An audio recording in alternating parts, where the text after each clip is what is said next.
fahadiovana ny tanàna Antananarivo tsy ny fanasaziana fa ny lanjan'ny fahadiovana tsapany rehetra no zava-dehibe. Mpiasa misehatra tsy miankina, tsy misy politika mazava manome lanja azy, sarotra ny velomana amin'ny karaman'ny vandy. Anteny miera-pirenena tapitra ny fivoriana ara-potoana, nilaza ho afa-po tamin'ny fiorana tamin'ny gouvernemanta izy.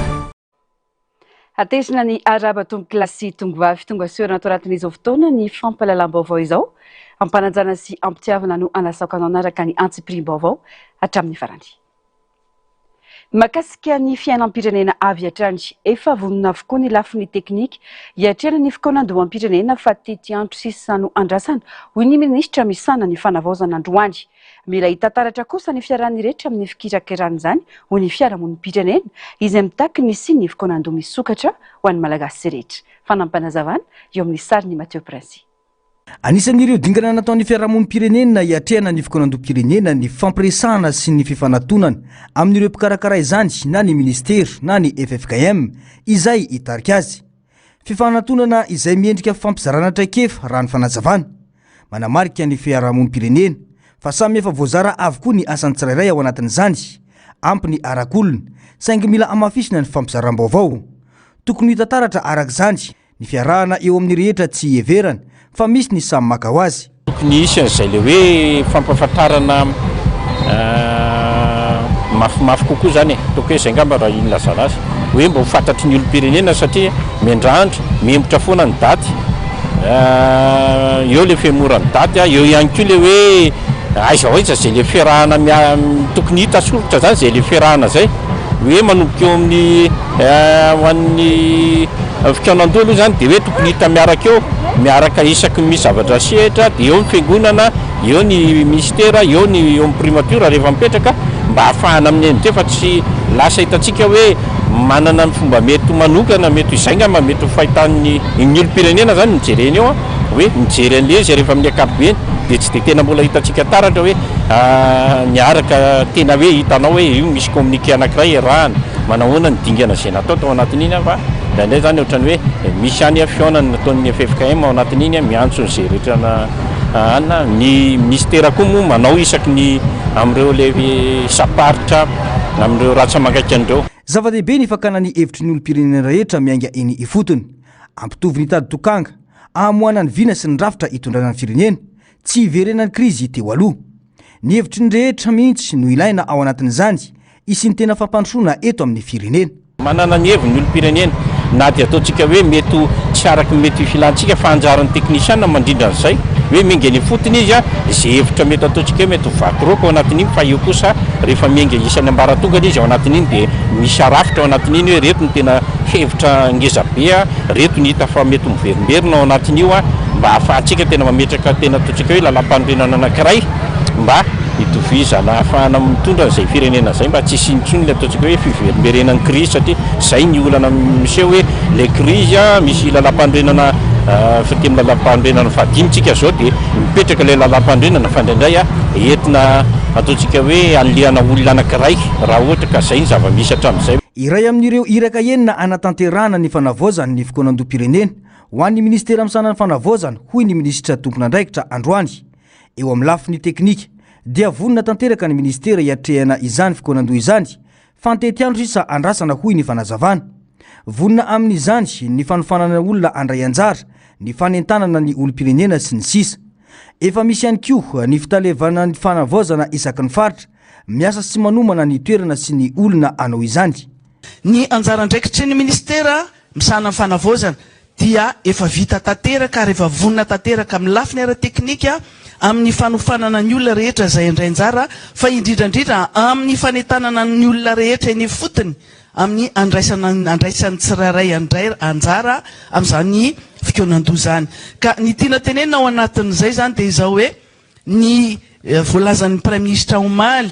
dia hoe miandro izay tetika andro ny FFKM ny anomboana n'izany fikonan-doham-pirenena zany fa efa hitanareo any fitalehavana isaky ny faritra zany misy ny fitalehavany fanavaozana misana ny fanavaozana izay efa miasa tanteraka ary efa manomana tanteraka ny toerana sy ny olona amin'izany fanaovana an'izany fikoana antom-pirenena zany. Na eo aza nefa izany mbola tsy misy vaovao momba ny fikoana antom-pirenena tonga eny anivo ny fokontany. Maro ireo olom-pirenena manatona ny fokontany saingy mbola tsy manana fanazavana entina ny tompona andraikitra. Manamafy kosa nefa izy ireo fa efa vonina tanteraka amin'izay asa tokony ho sahany ny fokontany. Andry angamba alohantsika ny tena zavatra ho apetraka ny fanjakana foibe mahakasika ny hoe raha oviana ny anatanterahana an'le fikoanan-doha ny fokotany eny vonina foana amin'ny fikarakarana an'izay zavatra izay rehefa miteny ny fanjakana foibe hoe ho tanterahana ny fikoanan-doha inona ny andraikitry ny fokotany eo anatin'le izy. Betsaka nefa mametraka an'izay fanontaniana izay fa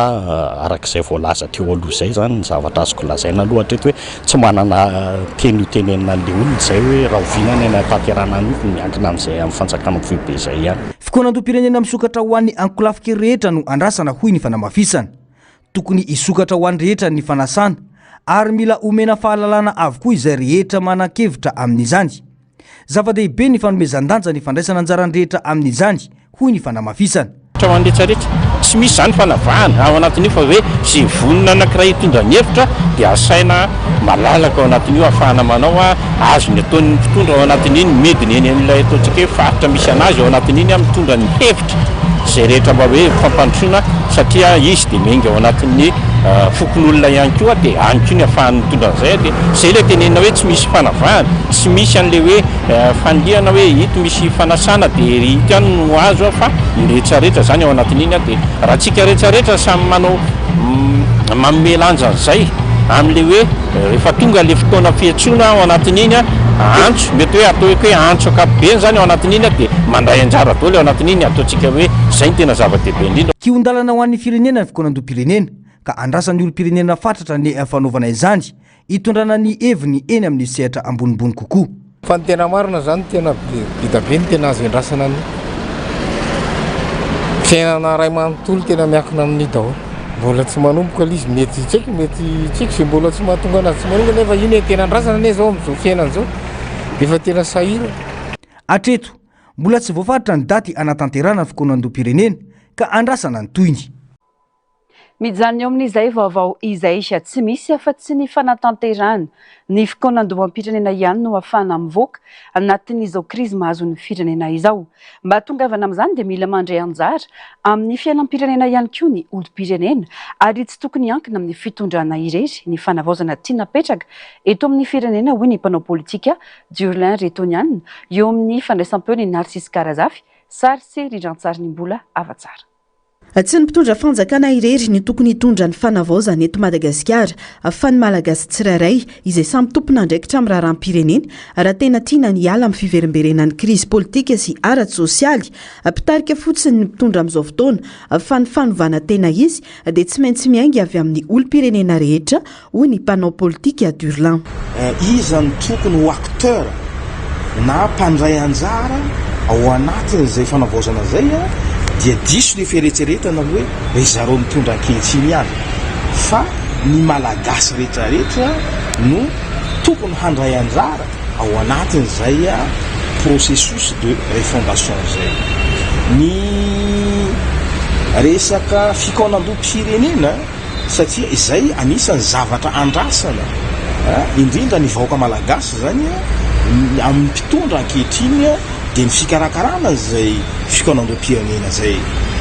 efa nametraka ny lamina zany zareo mpitondra ankehitriny fa ho ankinina amin'ny FFKM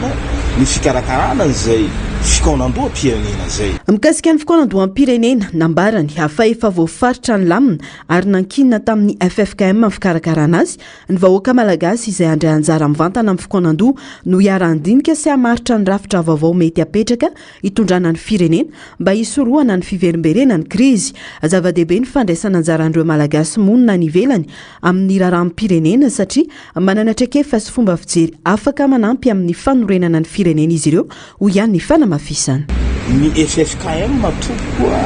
dia mpitarika ihany koa fa tsy acteur. Izy no mandrindra an'izay concertation nationale na fikoanan-doha-pirenena zay fa ny malagasy tsirairay no tokony tsy ho tompony mangatakatiny fa tena handray anjara mavitrika ao anatin'izay fikonan-doha iarahana amin'ny FFKM zay. So ilay mpanahy asika hoe efa mitarika ny fikonan-doha be dia be teto amin'ny firenena ngeny FFKM nefa nandamoka foana ankehitriny koa satria tsy ny FFKM no hanoaka n'ilay fehi-kevitra ao fa ny vahoaka zay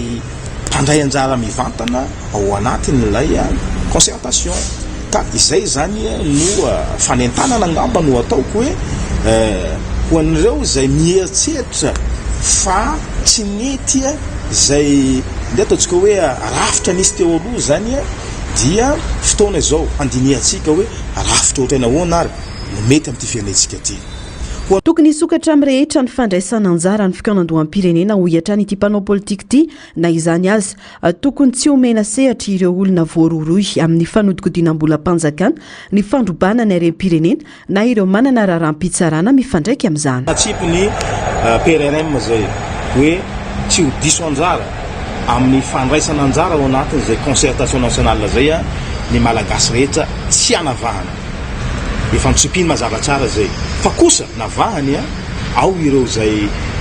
nanao tantely afaka-drapotra antia ny harem-pirenena zany eto Madagasikara. Ao ireo nanao fandikan-dalàna maro samihafa. Io zany dia misy ny fitsarana mahefa ary ankehitriny dia hitantsika fa misy zay séparation des pouvoirs zay ataoko angambany fa ankinina amin'ny tompona ndraiky mpanjakana mahefa makasika n'izay le ataontsika ireo olona voakasika n'izay raha-pitsarana zay zany ny makasika an'izay fa kosa rehefa madio malagasy madio rehefa malagasy tsisy raha-pitsarana tsy nanao tantely afa-drapotra ny harem-pirenena tsy nangala bolam-panjakana dia everiko angambany fa zoany ny mitaky ny hidirany amin'ny fandraisana anjara amin'izay processus de refondation zay ao anatin'ny vanim-potoana ny fanavaozana isika amin'izao fotoana ka tsy tokony hipetraka hoe mpanohana sy mpanohitra ho an'ireo mpanao politika rehefa vita kosa ny fikonan-doham-pirenena sy voafaritra ny rafitra vaovao hitondra ny firenena vao tokony safidy raha anohana na anohitra izay rafitra tiana hapetraka ny mpanao politika raha ny fanehoan-kevitra trano.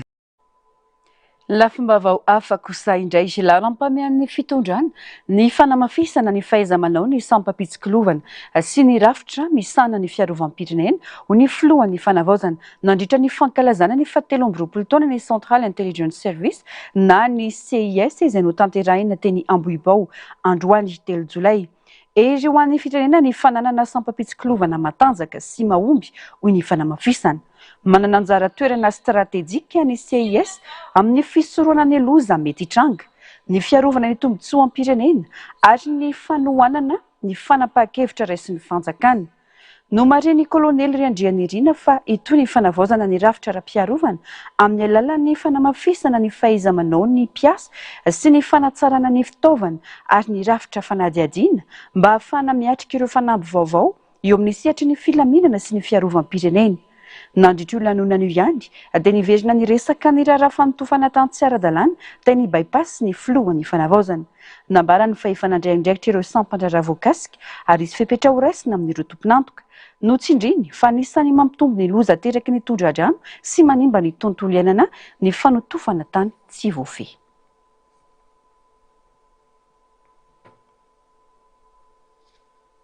Vaovao avy eto anivo ny tanàna n'Antananarivo. Zava-dehibe ny fahatsapatena ny rehetra ny lanja ny fahadiovana sy ny avokatsoa ateraka izany ho ny filohan'ny delegaziona manokana ny tanàna n'Antananarivo manoloana ny fampiarana ny lalàna momba ny fahadiovana. Tsy misy ny fandrosoana raha tsy mahatsapatena amin'ny fanajana fitsipika sy ny fahadiovana ny rehetra ho ny fanazavana. Takim-pavaony Germaine Omenjanary sy Taiziny. Mahavoasazy ny fanaovana maloto amin'ny toerana sy ny lalam-bahoaka araka ny voalazan'ny andininy faraiky amby 3 ao amin'ny torolalana ampiarana ny fehezam-pitsipika ho an'ny fikolom-pahasalamana na ny CMS.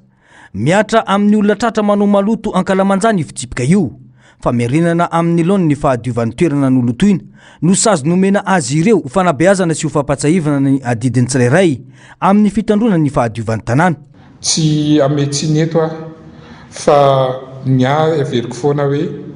ny fahampanarahan-dalàna sy ny ananana n'Antananarivo tsaratsara kokoa zay ny antony nametrahana eto amin'ity toerana ity mba hatongavana any amin'izay. Miezaka izahay ary miezaka koa izahay mifampianatra amin'ny ponina amin'ny zavatra amin'ny fomba fanarahana an'ireny lalàn'ireny. Raha tena nampiatra sazy tokoa izahay tsy ohatr'ireny zavatra misy hoe tena tonga dia nampiatra sazy fa miezaka foana izay fampianatra famian'izay hoe izay discipline entre miaraka amin'ny ponina sy ny commune urbaine Antananarivo izay. Ao aoriana kely ao vao tena hiditra izay nge amin'ny fampiarana azy io fa zao aloha izay mampatsiahy izay io hoe ty misy an'ity lalàna ity. Tsy vao androany ny fisian'io lalàna io, 5 taotra ara-politika no nahatonga ireo mpitantana tsy nampiatra izany. Miainga amin'ny fanarahan-drehetra fitsipika nefa no ahafahany tanana miroso ao anatin'ny fandrosoana. Efa ataona maro nge mipetraka teo hoe fa tsisy masaha satria ny eto amintsika dia kajy politika daholo mandeha rehefa ampiatra lalàna. Za manokana tsy kajy politika ny ato anatin'ny fisainako fa izay le fomba hoe entintsika mba hananana Antananarivo tsaratsara kokoa. Tsy misy ny kajy politika raha hoan'ny fitantanana Antananarivo fa adidy apetraky ny vahoaka amin'ny fitantanana ny fijerena ny tombontsoa iombonany ka antony irosona amin'ny fampifehezana ho an'ny rehetra. Izay ampandroso ny tanàna izay aloha no masaka ato an-tsaiko ary izay no andehanako any amin'ny izay hoe fampanarahan-dalàna izay satria ny mpanao politika dia matahotra foana hiongana amin'ny toerany rehefa misy an'izay fanovana na fampiarana lalàna izay satria misy foana manohatra azy ka za manokana tsy dia any amin'izay loatra fa izay irosoantsika amin'izay fandaminana tanàna izay no tena imasona. Anisan'ny fototry ny fahasalaman'ny mponina sy ny fiarovana ny fiarahamonina ny fahadiovan'ny tanàna. Rehefa madio ny manodidina dia miena ny fiparitany aretina, voaharo ny tontolo iainana ary lasa toerana mahafinaritra honenana sy hiasana ny tanàna.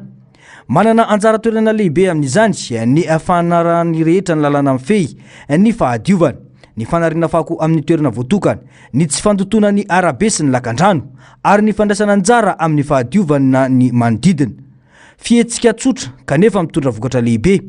Tsy ny fanasaziana na ny fampiarana ny sazy no zava-dehibe fa ny fahatsapany rehetra ny lanja ny fahadiovana.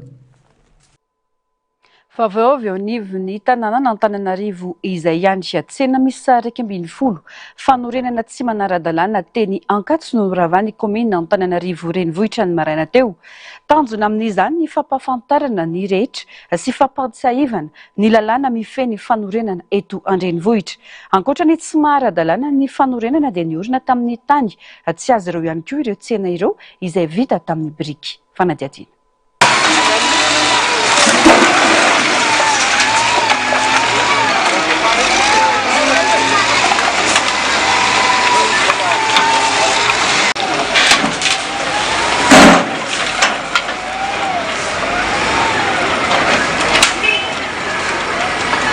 Efa nisy ny fampafantarana sy ny fampitandremana natao mialoha tamin'ireo voakasika kanefa notohizana ihany ny asa fanorenana. Vokany noraisy ny komina ny fepetra ara-dalàna ka nakatona aloha ireo tsena ary natsahatra ny asa ny aloha ny fanatanterana ny fandravana. Raha ny fanazavany komina dia tsy nahazo alalana anorona ireo tsena ireo satria miorina eo ambony ny tany-panjakana. Nisy olona nanao fanorenana eo ambony arabe zany izay araka ny plan d'urbanisme dia zone inconstructible na tsy azo anorenana ny arabe. Efa nomena fotoana ihany zareo zany namena zoa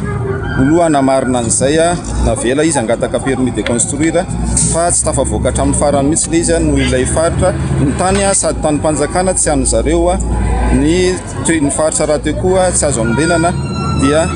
efa fatany zany fa tsy ho azo atao mihitsy ny anohizana ilay fanorenana eo dia rehefa fanenina ny tompon'ny trano dia niditra amin'ny fandrodanana amin'izay ny commune urbaine Antananarivo. Tsena 110 eo zany izy ireo trano biriky daholo izay arak'izay mihitsy zany moa ny trano biriky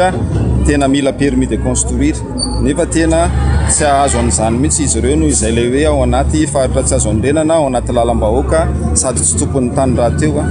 dia tsy maintsy nirosona ny fandraisana fapetra. Vao nitsangana ireo tsena ireo dia efa nisy ny fampitsarana ireo nanao ny tsena saingy mbola nitohizana ihany ny asa natao ho hiatrany ny fanazavana. Vao nanomboka nanao ny fanorenana ary zareo vao niady fototra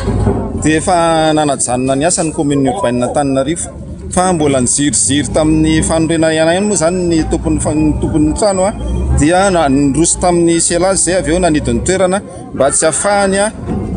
nanohy ny fanorenana intsony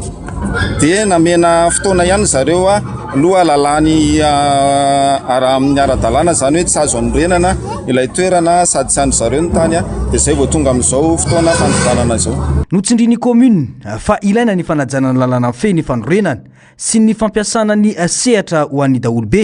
mba hiantohana ny filaminana sy ny firindran'ny tanàna. Pejin'ny sosialy sia tatoaty dia mirongatra ny tsy fandriampahalemana indrindra ny fahaverezan'ny zaza sy tanora ary olon-dehibe mampametra-panontaniana rehetra ny zava-misy marina satria miteraka orooro ho an'ny rehetra izany. Miantso ny fandraisana andraikitra faranjaingana avy amin'ny fanjakana satria mampisaviritaka ny sain'ny vahoaka malagasy ny tranga toy izao. Tati-baovao ny Narcisse Karazafy sy mbola afa-tsara. Mampanany finongatry ny tsy fandriampahalemana sy ny famonoan'olona eto amin'ny firenena amin'izao fotoana raha tsy haivina vanim-potoana toy izao volana Jona sy Jolay ihany koa no nisy trangana hafatesana olona maro tamin'ny taona lasa ho ny mpandinika fiarahamonina Gérard Ramamampiona. Antony maro no mety mampirongatra ny tranga toy izao raha ny fanazavana. Isan'izany ny fitaizana ataon'ny ray aman-dreniny zanany, ny firongatry ny zava-mahadomelina na ihany koa ny tsy fandriampahalemana tsotr'izao. Ohatrany hoe tamin'ny herintaona ohatr' izao hoe nisy ohatrany faty olona resaka maty tsy maty aroa dia ny olona mieritreritra zany misy mieritreritra hoe fa le amin'ny vanim-potoana ohatr' izao hoe le fotoana ohatr' izao hoe zany le fisina sanatria hoe famonoana olona eto amin'ny tany sy firenena fanjavonan'olona io le vanim-potoana io zany tokony hoe jerena famaninina amin'le fotoana ohatr' izao le fotoana sahala amin'izao inona ny antony ny olona miteny io misy sao dia resaka sorony ty resaka fanaovana an'izao efa tsika tsy mahalala an'izany fa ny zavatra zay zany no hita eo ihany koa hoe amin'ny vanim-potoana ohatr' izao hoe ny tena hoe hipoiran'le fahantrano eo amin'ny olona zay zany izy hoe ao anatin'ny fahasahiranana ny olona dia manaonao foana ohatr' izany mihitsy koa zany. Mampalahelo ny zava-misy ho hiatran'ny fanamariana satria tozary lasa mahazatra sy tsy mahataitra intsony ny famonoan'olona ary potika tanteraka ny fanajana ny asiny aina izay isan'ny soatoavina malagasy. Fahaverezan'olona, famonoan'olona zany hoe zay le tena tsy fandriampahalemana mihitsy efa ny ain'ny olombelona ny voakipikipiky ohatr'izay dia tena hoe misy ny tsy fandriampahalemana zany satria ny aina zany zany tena anisan'ny zavatra tokony hoe arovana voalohany indrindra. Fa inona ny antony mahatonga an'ilay izy eo no mahalasa saina mihitsy hoe fa inona tokoa zavatra mitandry eto amin'ny tany sy ny firenena mila miantso ny fahefana mahefa mihitsy manoloana ny zavatra ohatr'izao mba hijery akaiky fa manjary mampalahelo hoe resaka valifaty ve dia maninona amin'ny fotoana ohatr'izao le zaza tsy manatsiny ny olon-dehibe ry resaka hoe fahasahiranana ve dia ino no ivarotana an'izao satria ohatra misy hoe tsy hita an'izao dia zany fe no lasa fitadiavam-bola mihitsy ve no le tena fahantrana ve ka ry misy antony be da be zany le izy ka anjarantsika no miaraka mijery inona ny tena antony Efa sahirana loatra amin'ny fitadiavana ireo ray aman-dreny any ka lasa tsy voaharany maso intsony ireo zanany miova tanteraka nefa ny fomba fiainan'ny tanora miala sakana amin'izao fotoana izay lasa tia rendrarendra ary misy aza tsy mahazaka tsy manana ka isan'ny antony nampanitantsaina azy ireo andositra ny fianakaviany mila mametraka lalàna ny tokantrano hifehezana ny tanora ireo ray aman-dreny raha ny fanazavana nomeny ity iray mpianakaviana iray. Misy koa moa tsy mahazaka an'ilay tsy fisinao atokantrano ohatr'izay dia lasa ilay izy manita-tsaina dia mandeha amin'ny lalana tsy tokony alehany dia mitarika fahaverezana dia mifarany ihany eo amin'ilay sasany moa kely dia mahay fitiavana ohatr'izany dia manara-delàna izy dia voavana izy dia tonga eo aminao ihany izy avy eo nefa nge ray aman-dreny mitebiteby hoe very ilay zanako tokony hanaraka fihezan'ny ray aman-dreny izy zany hoe mba arao le tean'ny ray aman-dreny satria le ray aman-dreny ihany no sahirana raha misy tsy fahitana zareny. Mety ho resaka politika kosa ny antony mampanjavona ireo ankizy amin'izao fotoana ho ihany ny fanehonkevitra sasany. Hitako tamin'ny fahitalavitra maro be loatra ilay ankizy very dia ao ry zareo no milaza fa resaka politika fa raha resaka politika ilay zany raha fahazahoko azy misy olona mitady toerana ao dia tsy fantatro hoe resaka formation ve ilay isa ahoana tsy atao ke ankizy maditra raha fahazahoko azy satria ilay ankizy alaina dia vonoina izy ary ny amono azy inona ny antony amonoana azy ankizy milalao hoe raha anao mividy zavatra dia any dia tsika ka amiko zany le tsy voatery le fitazaina ny ray aman-dreny mihitsy satria variana mitady miasa mandrara le olona le ankizy milalao dia misy misambotsy kizy ary misambotsy azy raha tsy olona manan-katao satria matoa zany tsy hito ireo zazy ireo entinao amin'ny tomobily inona ny anton'ny raha lonolom-piarahamonina le izy a mosavy dia mifepetsa azo raisina fotsiny ohatsanazy zao manana zavikely a dia efa teneniko mihitsy ny ray aman-dreniny fa tsy mahazo mivoaka ny trano eto tsony zazy io akoatsan'ny hoe mianatra satria na milalao ary izy a ianao trano mihodina kely izy misy mibato raha kizy maditsanga izy hoe mandeha manao baolina any e miverina mody izy rehefa tena tonga tokoa fa olona tsy ampozina misambotra azy dia any dia tsika izy amin'ny ankapobeny dia mahatratra raiky amin'ny 36 ireo tranga fanolanana voarain'ny sampandraran'ny polisy misana ny fiarovana ny vehivavy sy ny ankizy etsy anosy sy nandritra ny enimbolana voalohany tamin'ity taona 2024 ity 570 isan'ireo zazavery voarakitra teo anivon'ny PMPM na ny police des mœurs et de la protection des mineurs nandritra ny 3 volana farany tsy tafiditra ao anatin'ny farim-piadidin'ny polisy pirenena ny toerana nahafaty ireo olona roa tsy hita voaingana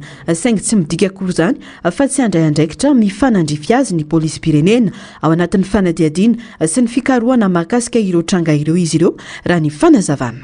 fa rehefa avy fa hita le faty tany amin'ny circonscription isan'ny gendarmerie no isy andizy dia manohen'ny fanadiadiana sy ny asa amin'iny zany amin'izao dia any amin'ny gendarmerie fa zany tsy midika akory tsy hanao fanadiadiana koa zay ty polisy pirenena satria iaraha mahalala ny ady amin'izay fisian'izay io moa raha fotoana vakasy ohatra zao zany maromaro le tsy fahitana kizy ela be taloha tao tsika tsy nahitan'izay fa raha le fotoana ny mifangarongaro ihany koa le hoe misy le ankizy le hoe mitsoka ny trano ray aman-dreny dia tsy ety rery a any Morondava zao misy ohatr'izay koa ankizy fito amby folo taona tovovavy valo amby fito amby folo tsy hita nefa tsisy olana ao trano tsisy nina fa dia tsy hita fotsiny amin'izao izy mety le ankizy koa mety hoe misy zavatra antra manokana dia tsy hita izy fa raha statistika zany tsy dia mbola hoe misy fitarina be dia be akory fa amin'izao koa andro mangatsika dia atsika kosa mahita kosa be dia be n'olona maty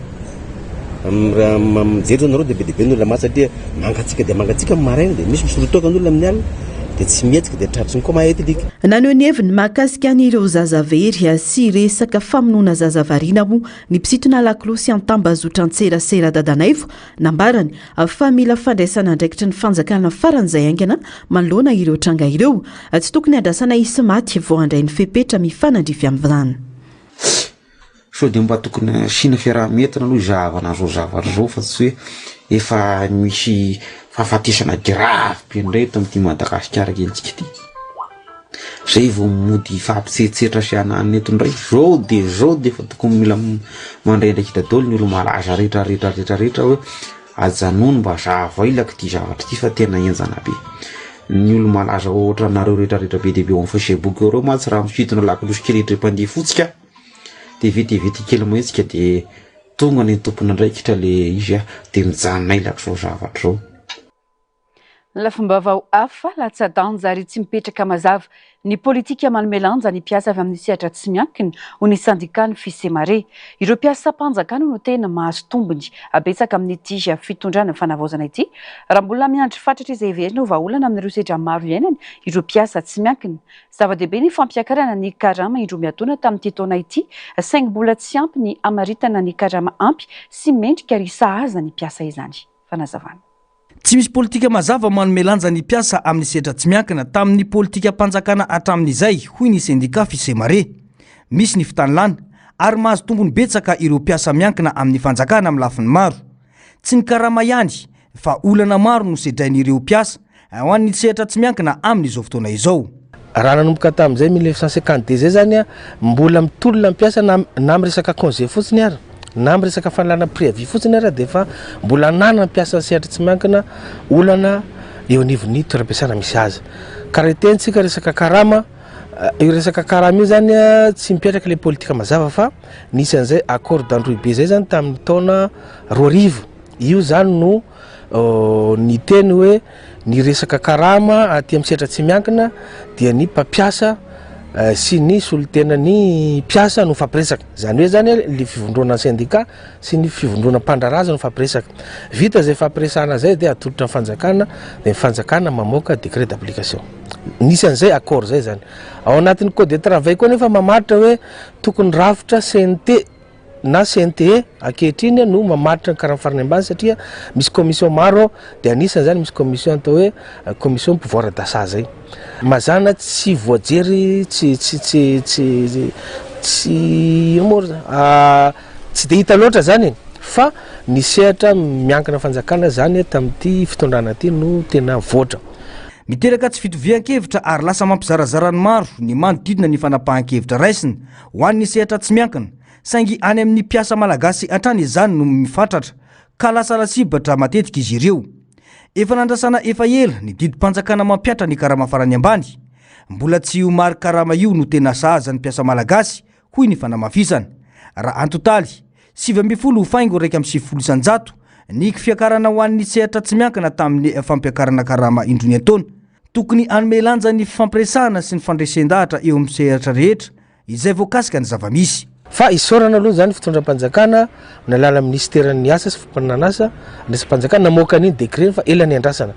na zany naty zany ihany koa indromy taona fiakarana tamin'ity taona ty raha tambatra zany izy anakoroa de 7 faingo raika amin'ny 7 isanjato zany fiakarakara mansehatra tsy miankina de araky ny fampiresana tao de amin'ity taona ty ihany koa zany de fa tokony resaka ny fisondrotan-karama ho an-taona 7 raha miresaka an'izay tsika tsy le karama ihany resana fa le sokajinasa koa le catégorie professionnelle zany de tokony asiana resaka hoe mbola azo iainana amin'izao vanim-potoana vaninandro mandroso be misy atsika ty ve ny catégorie MA1 sy ny MD fantapetraka zay faharoa ho an'ny personnel cadre koa tokony resana zay marevo koa reo amin'izay fiadivana an'izay karama fampiakarakarama zay de zay zany mahatonga ny miteny hoe ny aty amin'ny sehatra tontolo asa zany spécifique dialogue fampiresana fandresen-dahatra no manjaka ty fa aminay zany zay fisemare manokana tsy mbola eo akory ny atao hoe karamampy sy mahavelona sy afaka ho tantanany tokantrano mpiasa malagasy anankiray zava-dehibe ny famaritana ny fiakaran'ny karama farany ambany ho an'ny mpiasa mandray karama isam-bolany saingy raha ny zava-misy ainana ankehitriny tsy mahasana ny filana fototra andavanandro izany ary tsy tody atramin'ny farany volana akory raha sanatria misy ireo trangatsiam-poiziny toy ny tsy fahasalamana farafakeliny mila manana 10,7 ariary isan-kerinandro raha mitsitsy ny tokantrano hoy ny faneho-kevitra izay manome 10,9 sy 4 ariary ho anatiny iray volana tsy maintsy miditrosa araka zany ny tokantrano anitsemana ny banga isam-bolana tsy maintsy manao taherikely isanandro kosa nefa tsy ampidangana izany amin'ny fivelomana koa andaminy misy ny kojakoja kely ho avy zay mahasahirana ny vaoakasy sahirakirana mihitsy aloha am'izao zay tonga ndraindray tsy mahehaka tsy mahatsiaka ny tokantrano de tsy maintsy nena zay zava-misy aka amin'ny akabeany aloha ne tsy maintsy sakafo tsy maintsy sakafo de mikojakoja zay hoe te ilaina amin'ny fiaina andavanandro ne savony sarbo zany zao tena ilain'olona mivarotra loaka de zay zany amin'ny akabeana ny akoatra indray fa resaka afandray tsisy manangana hoe ty tsabona tena na ty anaovana an'izao fa de akinina amin'izay saosy ny anay manokana de zay iny ana tsy de misy zavatra tenaiky be fa araka ny teny tompo hoe mioana iny sakafo sahazana isanandro de zay iny zany ny ana amin'ny akabeany rehefa omeny sakafo isanandro mampavelona n'ity nofo ty de anjara ndray mandamany zavatra akoatran'izay raha ohatranay izao zany tsy possible hoe de any amin'ny hôpitaly de hoe didy fanafodana zao na zao na everina ho mampidibola isanandro aza ireo tokantrano miasa tena misedra olana ihany koa izy ireo amin'ny fitantanana ny vola miditra sy mivoaka lany sakafo avokoa ny akamarony vola na de efa mitsitsy aza farafakely zany ny ao anatin'ny isanandro tokony hoe malany eo ane 75 isanandro farafakely farankely zany hoe tena mitsitsy zany ye raha ohatra hoe ohatry ny anay aloha zany zao zay fa manana tokantrano raha ohatra ny anazy zao tsy ampy anay zany ohatra hoe raha zany teloetsy zany raha ny tena hoe raha zavatra atao anatin'ny tokantranonay tsy ampy zany raha miaraka sakafo hoanina tena mandefitra moa zany tsy maintsy hoe ohatra zany zao any amin'ny loka aloha zany tsy maintsy fandeferana fa vary moa tsy maintsy hoanina de vary tsy maintsy atao manatombo foana loka raha ohatra raha mangary azato ronjato efa mahavita azy atao ronina tsy maintsy manangana roa arivo fa na ohatra dimanjato na rivo tsy maintsy hoe mba asina kely mijanona foana anaty izay tokantrano satria raha misy moa marary tampoka tsy ampoziny iny dia tsy maintsy hoe ilo no entin'aingana zay vao mikaroka hoe andao lo hitady any sasany ohatr'izao dia nefa moa rehefa hoe misy moa fahavazanao tsy maintsy hoe miditra trosy ianao dia eo amin'izay ary le karamanao anasorana le trosa amin'izay dia efa tsy havitanao anatin'le ray volana amin'izay. Mitaky politika mazava arak'izany rehetra anoanana ny mpiasa tsy miankina amin'ny fanjakana amin'ny lafiny maro na dia efa nivoaka aza indidim-panjakana mamaty sy mampiatra ny fampiakarana karama ho an'ny sehatra tsy miankina. Miantra indroa miataona moa ny fampiakarana raha ny fampafantarana manomboka amin'ny 3 hetsy ariary izany ary mbola hisonitra ho 5,000 sy ray alina sy 3 hetsy ariary izany amin'ny volana oktobra 2024. Pejy ny fampianarana kosa indray isana azo fanampiana arabola mitentina 5,000 ariary isan'isany ireo mpampianatra 27 sy 700 sy 5,3 alina avy amin'ireo sekoly tsy miankina 470 sy 700 sy 5,000 manerana ny nosy. Misy ny fipetranapetraka ho an'ireo mpanabe azona misitraka io fanampiny io raha ny fanazavana avy amin'ny ministera ny fanabeazam-pirenena. Fanampanazavana.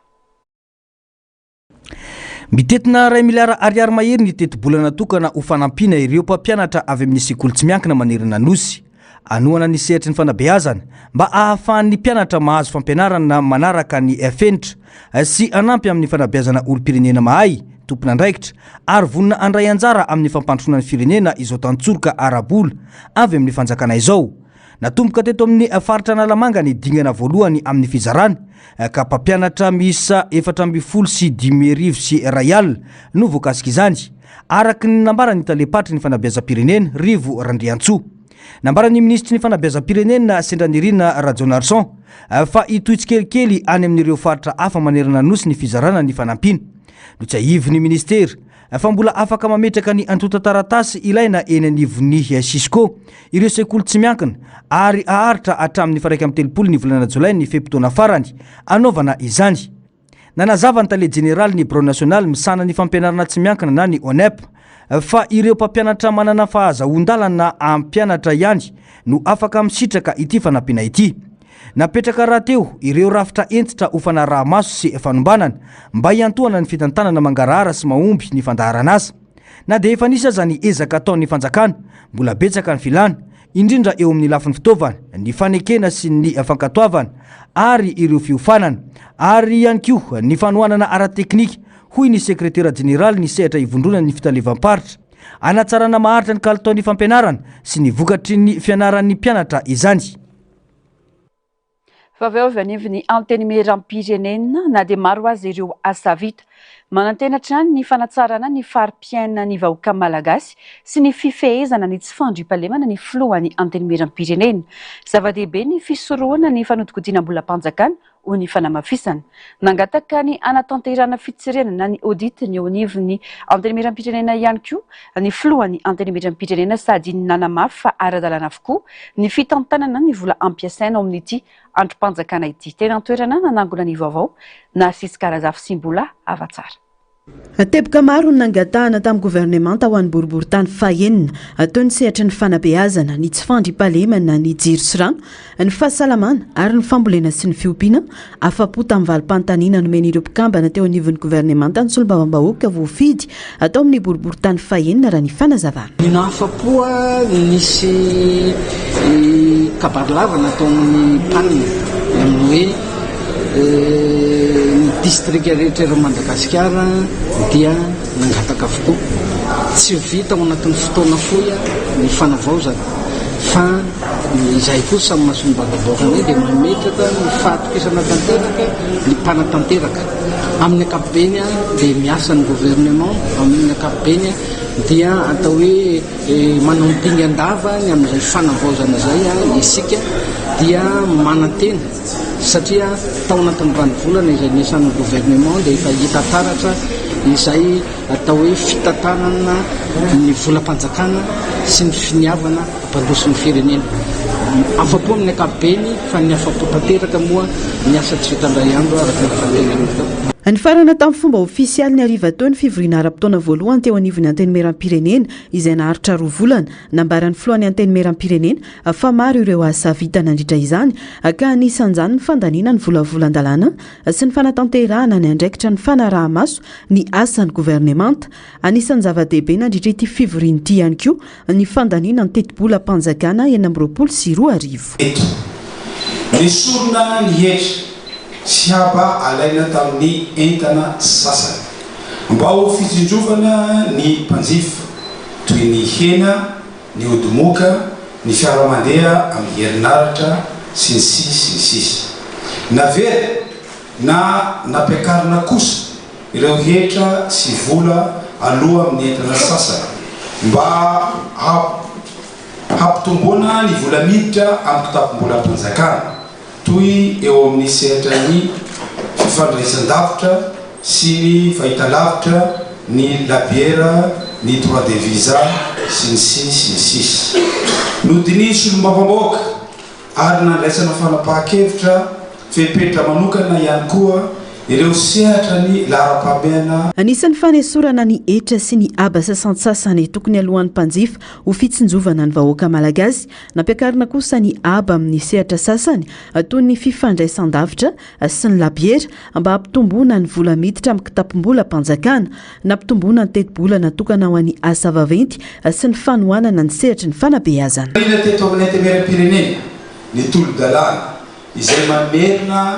ho tany-mpanjakana ireo tany nisoratana tamin'ny vahiny mpanjanahantany tamin'izany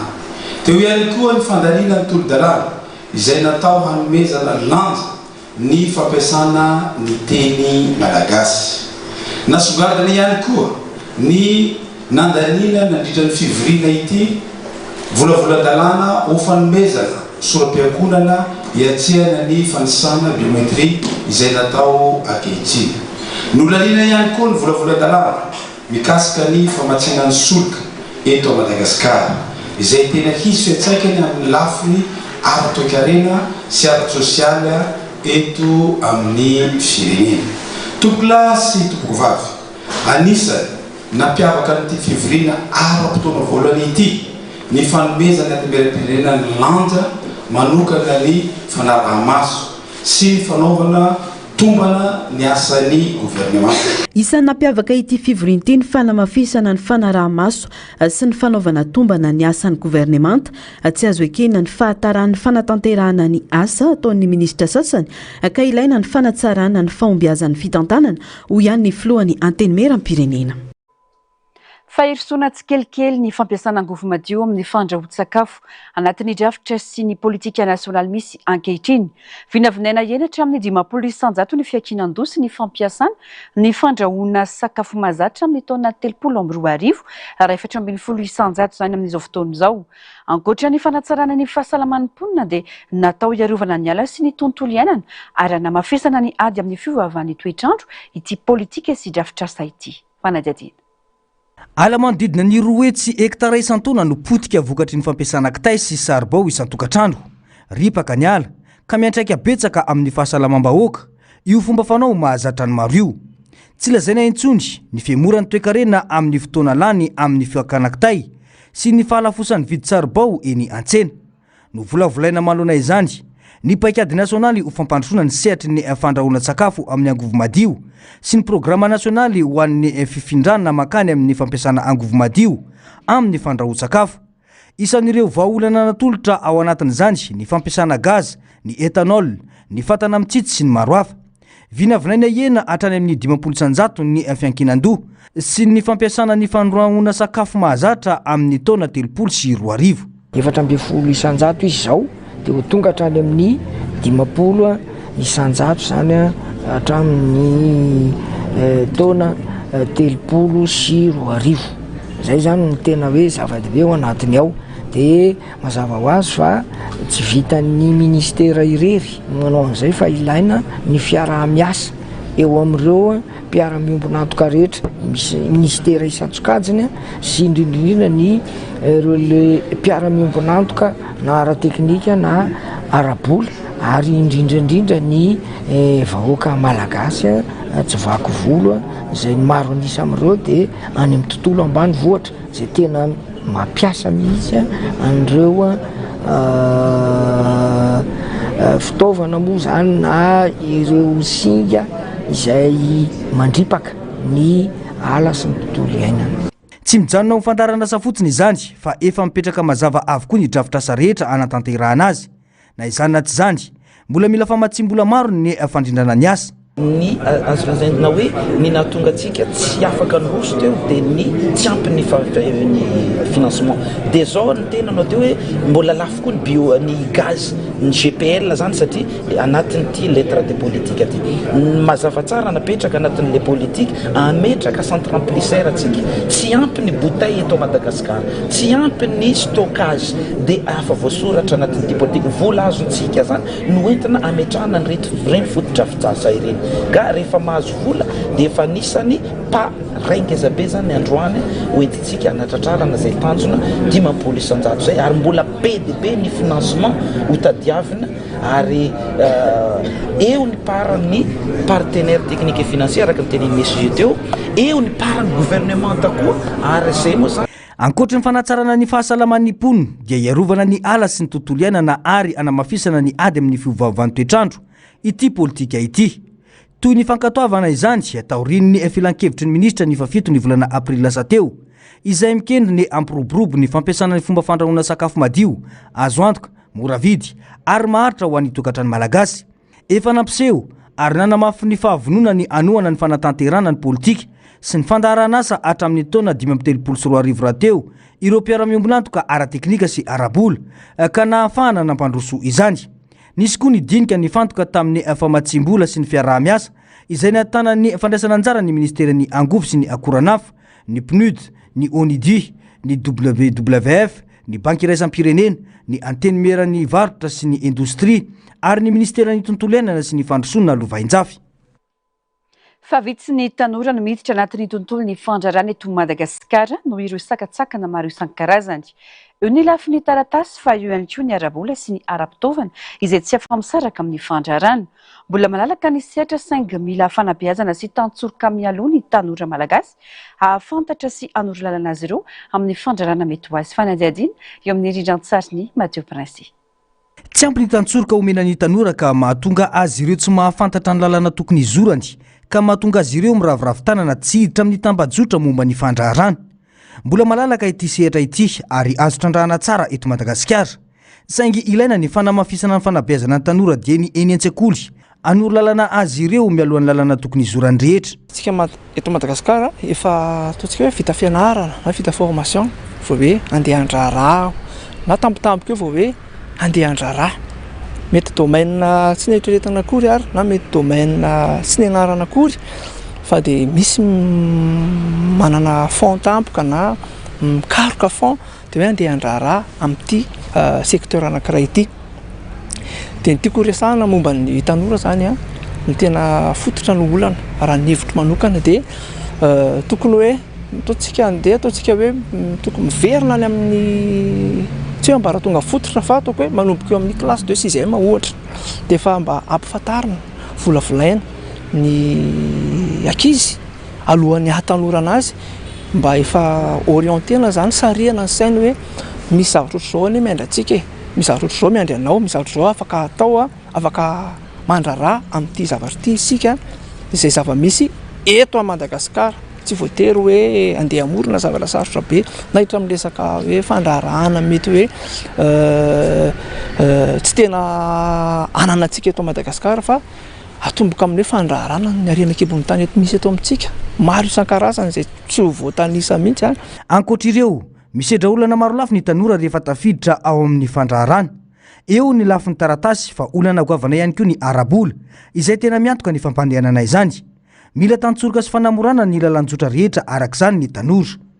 Vita nefa le fandraharana mbola misedra olana be ny tanora isika raha tsy resaka fotsiny resaka ohatra hoe resaka fikarakarana an'ireo papier administratif eo amin'ny nivon'ny resaka fanjakana aloha dia hitako tena manahirana fikarakarana taratasy eto amintsika tsy haiko ny any ivelany any fa hitako tena manahirana io zany zay tsona manokana fitondram-panjakana mba hijery akaiky an'izany fa tena problème be ny resaka fikarakarana taratasy eto indrindra amin'izany resaka fandraharana izany zay voalohany faharoa koa olana anankiray sedrain'ny mpandrahara dia nohon'le fanabeazana ataoko hoe fisarihana fototra ho an'ny tanora teo tsy ampy dia vitsy ny olona mandrahara ny tanora satria na ny antony anankiray koa tsy ampy mihitsy ary tsy misy mihitsy ny resaka fanampianan'ny tanora fahitako azy aloha amin'ny arabola resaka financement zany io tena problème be satria tsy afaka andrahara ianao rehefa tsy manana raha fijoroana vavolombelona nataona tanora iray mpandrahara amin'ny sehatra fikarakarana endrika mbola vitsy izy ireo no tafiditra ao anatin'ny tambajotra ny tanora mpandrahara amin'ny resaka makiazo artistika tsy misy tantsoroka fa mianto tena ary mandeha irery hatrany tamin'izay dingana rehetra natao hatramin'ny fahatrarana ny tanjona zany zay aty Madagasikara tsisy école mampianatra mampita no asa ataonay io dia iny ny anisan'ny obstacle voalohany zany dia ny faharoa manaraka an'izay ny fourniture izay ampiasainay zany mbola sarotra be no mitady an'ilay izy ato Madagasikara tsy maintsy manafatra avy any ivelany na manamboatra manokana mihitsy izahay eto toerana zany za moa zany artiste autodidacte dia nampianatena moa zany tao anatin'ny discipline rehetra ataoko dia nanomboka tamin'ny zavatra kely indrindra zany tao anatin'le zany hoe nanomboka nijery tuto nanomboka nianatra ohatrany ahoana fanaovana ity zavatra ity sy manao fospo sy ny poisson sy ny rehetrarehetra satria izay ihany manomboka auduanay dia nanomboka nanao ratra kely tamin'izany dia nitatra le izy mbola tsy nangataka resaka sponsorina tamin'ny resaka ara-pitaovana sy ny resaka budgétaire fa naleo tena foana aloha hatramin'izao mazoto mandrahara ny tanora malagasy saingy misedra olana amin'ny fisitrahana fiofanana sy fanomezam-baovao momba izany mila omena sehatra ihany koa ny tanora ahafahany mivelatra sy mikaroka hoy ny fanamafisana vavao ny fitaterana iverina iasa rehefa niato nandritra ny valivolana ny polisy misana ny fifamoivoizana nisy ny fiofanana manokana nomeny ireo polisy antsihatra amin'izany ary manomboka izao dia tsy azo ekeny intsony ihany koa ny fanaovana intervention amin'ireo tranga fantikan-dalàna Narcisse Karazafy mbola hava-tsara Iverina iasa amin'ny alatsinainy ho avy izao ny polisy misana ny fifamoivoizana eto amin'ny faritra Analamanga araka ny fanambarany tompon'andraikitry ny polisy pirenena androany anao fanamaina manokana ireo mpitandro ny filaminana mba ahafahany mpampiasa lalana mamantatra azy mora foana sy hisorohana ny fanararaotana mety hitranga tanjona ny anakaikezana ny vahoaka malagasy sy fampitaizana amin'ny fanarahan-dalàna batsio zay zahana ongezangeza batsio ho hitatsika atsika zay voasazona voasava iny ohatra misy zavatra tsy tianao na tsy mifanaraka amin'ny eritreretra dia afaka miantso an'io numéro io anao toy izay ifamaly amin'ny olona manao ny asa any hoe tegna ialatsika mihitsy zany le fifamaliana iny satria efa napetraka ny matotale général koa le hoe police familière zany hoe ohatran'ny olo ohatran'ny mpianakavo zany le polisy sy ny olona eny an-dalambe fa tsy natrevavaladina fahavalo akory ka amerina io zany tsika mifanindro moa satria fanadinana mpanjakana manomboka amin'ny latsinainy zany hoe ny fanadinana VPC anomboka dia manomboka koa zay araka an'izay efa vonona zay amin'ny fitaovana mba ampiasaina rehetra na ho anay polisy na ho an'le olona zay mampiasa lalana raha misy fitaranana izy efa misy numéro azy antsony io dia omeny ihany koa ny numéro anay lehibe isy nambaratokana efa fantatrao ny numéro anay dia afaka miantso mivantana anay koa zany nareo raha ohatra ka misy zavatra manahirana fa mba hangatahanay kosa aoka mba tsy hisy fifamalina iny fa iezaka efa na fiofanana le polisinay fanomena fiofanana dika zany iezaka zay mba hanao ny asanay ho lavrary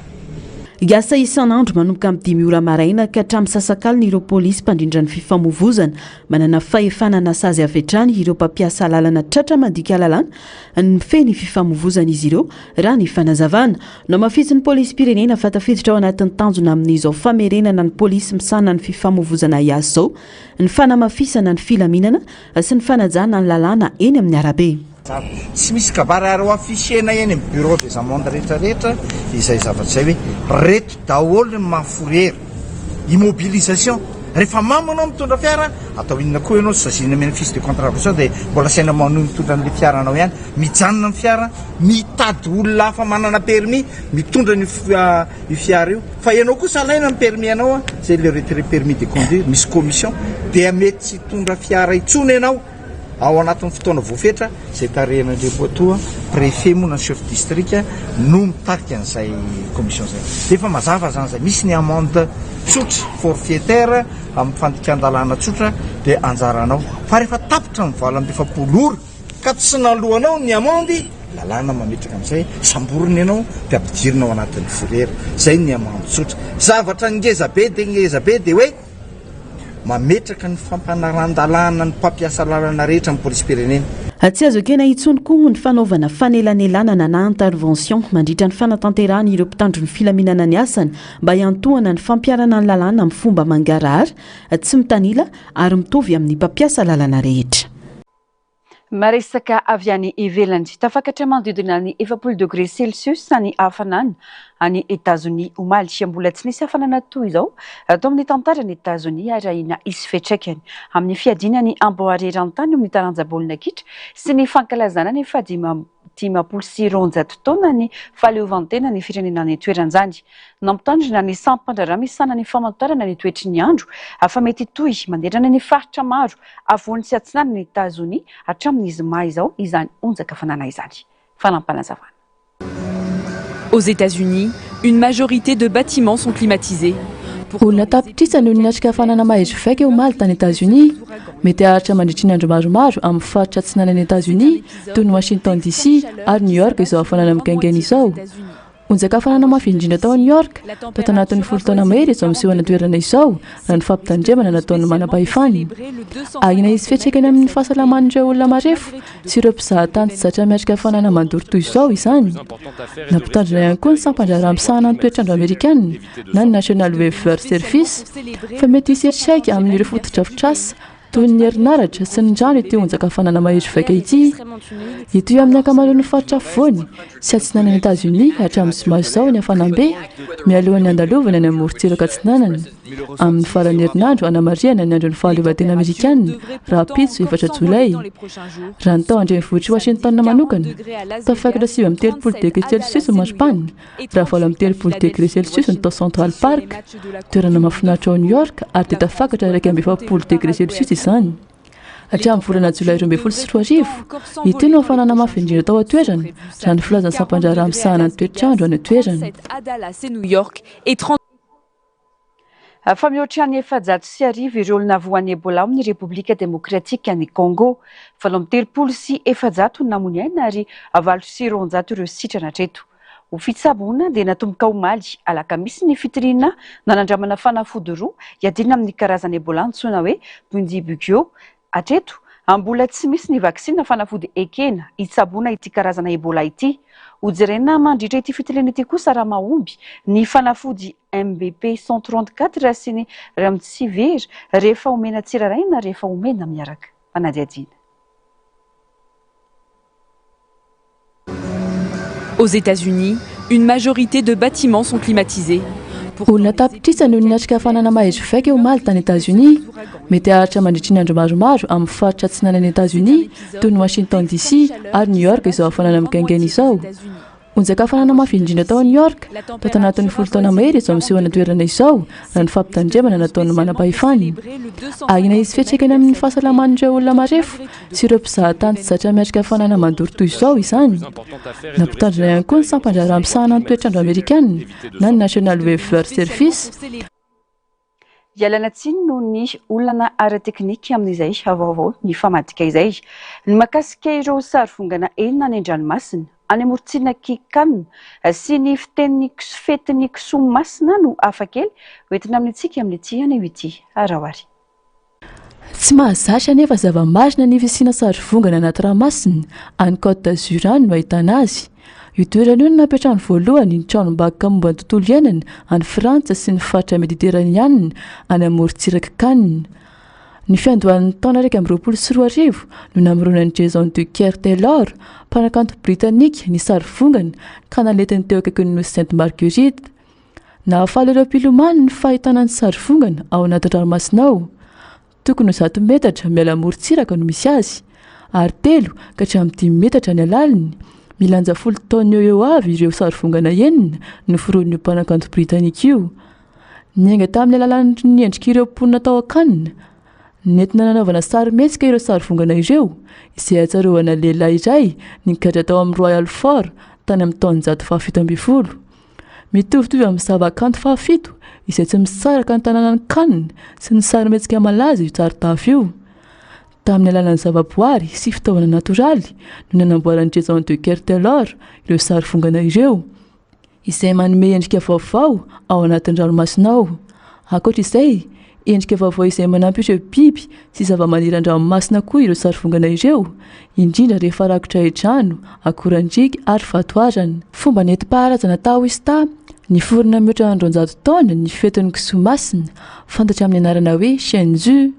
Ny foko Aka Antaeoana no mitazona sy manao ity fombafomba ity ho fanomezam-boninahitra an'Andriamanitra sy ny razana.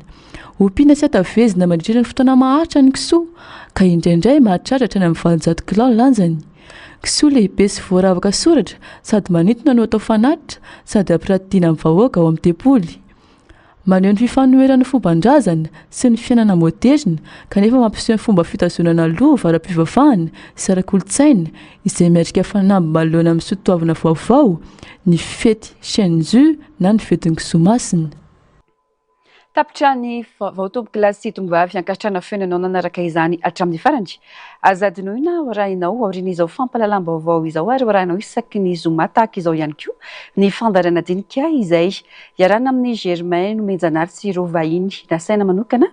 tamin'ny izany. Itsampana fampalalam-baovao kosa tomboky lasy tongovavy mametraka ny mandra-pitafa rampitso amin'ny ora mahazatra indray. Veloma tompo.